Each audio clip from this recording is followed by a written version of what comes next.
आज होली का त्योहार है। मैं आपको और आपके माध्यम से पूरे प्रदेश और देशवासियों को होली के त्योहार की बहुत बहुत शुभकामनाएं और बधाई देना चाहता हूं। ये जहां त्योहार रंगों का है, वहीं हम सब मिलकर के एक दूसरे के साथ बैठ करके रंगों का त्योहार मनाते हैं, जो खुशियां लेकर के आता है। गुजियों का त्योहार भी है।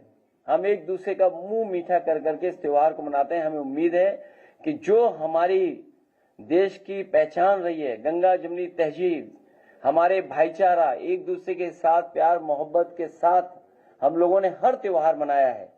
हर समाज के लोग एक दूसरे के त्योहार पर एक दूसरे को बधाई देते हैं। हम त्योहारों से जुड़े हुए हैं। हमारे त्योहार के समय पर जो कारोबार होता है, उससे भी हम एक दूसरे से जुड़े हुए हैं। इस त्योहार की बहुत बहुत बधाई और शुभकामनाएं आपके माध्यम से मैं देना चाहता हूं। वहीं हमारे मुख्यमंत्री जी 30 मार्खा हैं। 30 मार्खा में इसलिए कह रहा हूं कि उन्हें 30 से बड़ा प्रेम है। मरे कितने? 30। कारोबार कितना हुआ? 30 करोड़। पूरे प्रदेश को कितना होगा? 30 गुणा 10,000 करोड़। तो ये जो 30 मार्खा वाला हिसाब किताब है, ये हमारे मुख्यमंत्री जी के अलावा और कोई नहीं दे सकता था। नमस्कार साथियों, होली के ठीक एक दिन पहले अखिलेश यादव चौरसिया समाज के साथ मिल करके लखनऊ के अंदर एक प्रेस कॉन्फ्रेंस करते हैं और उसमें मुख्यमंत्री योगी आदित्यनाथ को 30 मार्खा कहते हैं। अखिलेश यादव के इस वीडियो में आप लोगों ने सुना होगा कि किस तरीके से वो कह रहे हैं कि उत्तर प्रदेश के मुख्यमंत्री 30 के आंकड़ों में फंसे हैं। अखिलेश यादव ने कुंभ के दौरान हुए भगदड़ के मुद्दे को भी दबे जबान में उठाया और उन्होंने पत्रकारों से सवाल किया, वहाँ मरे कितने थे? 30। कुंभ के दौरान मुनाफा कितने करोड़ का हुआ? 30। अगर पूरे प्रदेश में इसकी मुनाफे की का जो है अगर आंकड़ा निकाला जाए तो वो 10,000 गुणे 30, यानी इस वजह से वो मुख्यमंत्री योगी आदित्यनाथ को जो है 30 मार्खा कहते रहे। पूरे प्रेस कॉन्फ्रेंस के दौरान उन्होंने कई बार इस शब्द का प्रयोग जो है मुख्यमंत्री योगी आदित्यनाथ के खिलाफ किया। लेकिन वहीं जब पत्रकारों ने संभल के मुद्दे को लेकर के जब उनसे कोई सवाल किया कि संभल में जिस तरीके से जो है होली के ठीक पहले जो है मस्जिद को जो है ढक दिया गया है या मस्जिदों को ढका जा रहा है, इसको लेकर के आपका क्या कहना है? तो सुनिए कि अखिलेश यादव ने इस पूरे मुद्दे पे क्या कहा।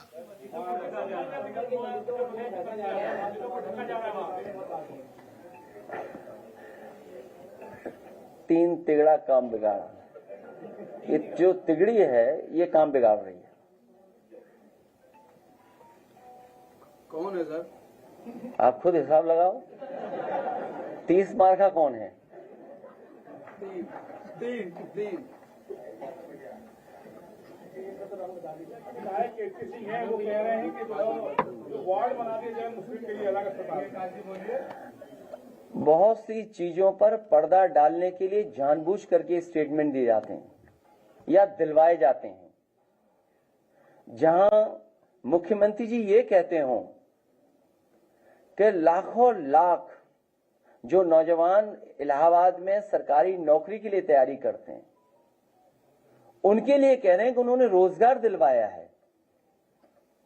मुझे कोई ये समझा दे कि सरकार ने कब फैसला लिया था वैधिक रूप से कि वो जो पर्सनल गाड़ी है वो कॉमर्शियल यूज कर सकते हैं।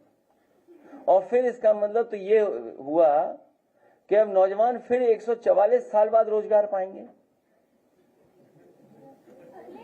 जो 4 लाख नौजवान हैं, अगला रोजगार उन्हें मिलेगा 144 साल बाद। सोचिए, ये हमारे मुख्यमंत्री जी। संभल के मुद्दे को लेकर के आपने सुना कि अखिलेश यादव ने क्या कहा। उन्होंने दबे जुबान में सिर्फ इतनी ही बात को कहा कि 3 तिगाड़ा और काम बिगाड़ा, यानी कहीं ना कहीं अखिलेश यादव का इशारा जो है मुख्यमंत्री योगी आदित्यनाथ, डिप्टी सीएम ब्रजेश पाठक और केशव प्रसाद मौर्य की तरफ था। उनका जो इशारा था शायद 3 तिगाड़ा और काम बिगाड़ा, जो संभल के मुद्दे पे पत्रकारों ने उनसे सवाल किया मस्जिद को लेकर के कि होली के पहले वहाँ मस्जिदें जो है ढक दी गई हैं, तो इस पे उनका ये जवाब निकल करके आया। वहीं अलीगढ़ मुस्लिम यूनिवर्सिटी में इस बार जो है 2 घंटे के लिए जो है छात्र होली खेलेंगे। ऐसे में अखिलेश यादव का कहना ये था कि इससे पहले भी वहाँ होली खेली जाती रही है, क्या किसी ने नहीं देखा है। साथ में अखिलेश यादव ने मुख्यमंत्री योगी आदित्यनाथ और उत्तर प्रदेश की सरकार पे युवाओं के रोजगार को लेके तंज कसा कि शायद अब उत्तर प्रदेश के जो लाखों बेरोजगार युवा हैं, अब उनको 144 साल बाद जो है नौकरियां मिलेंगी या रोजगार मिलेगा। यानी जो जिस महाकुंभ की बात पूरे दुनिया में इस समय चर्चा का विषय बनी हुई है कि 144 साल बाद जो प्रयागराज संगम में, त्रिवेणी संगम में जो है महाकुंभ लगा था, वो 144 साल बाद लगा था। इसी पर तंज कसते हुए अखिलेश यादव ने युवाओं के रोजगार को लेकर के कहा कि अब तो 144 साल बाद ही युवाओं को रोजगार जो है मिल पाएगा। साथ में उन्होंने किसानों के मुद्दे को भी उठाया। उन्होंने ये कहा कि हो सकता है, जैसे संभल के मुद्दे पे जब उनसे पत्रकारों ने सवाल पूछा तो उन्होंने कहा कि हो सकता है कि अगला निशाना जो है पीडीए हो, यानी पिछड़ा, दलित, मुस्लिम। उन्होंने तीनों, पिछड़ा, मुस्लिम और दलित, तीनों को जोड़ते हुए शायद इस बात को कहा कि अगला निशाना जो है भारतीय जनता पार्टी का जो है पीडीए होगा। साथ में उन्होंने ये भी दावा किया कि 2027 में उनकी सरकार जो है बनने वाली है। जिस तरीके से 2024 के लोकसभा चुनाव में समाजवादी पार्टी का प्रदर्शन उत्तर प्रदेश के अंदर रहा है, ठीक ऐसा ही प्रदर्शन जो है 2027 के विधानसभा चुनाव में भी उत्तर प्रदेश के अंदर देखने को मिलेगा। फिलहाल संभल में होली को लेकर के इस समय जो है सियासी पारा अपने आप में पूरे देश में चढ़ा हुआ है।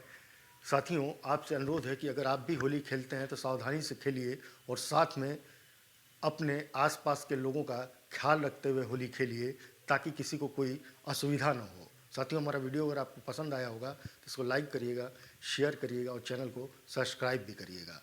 नमस्कार।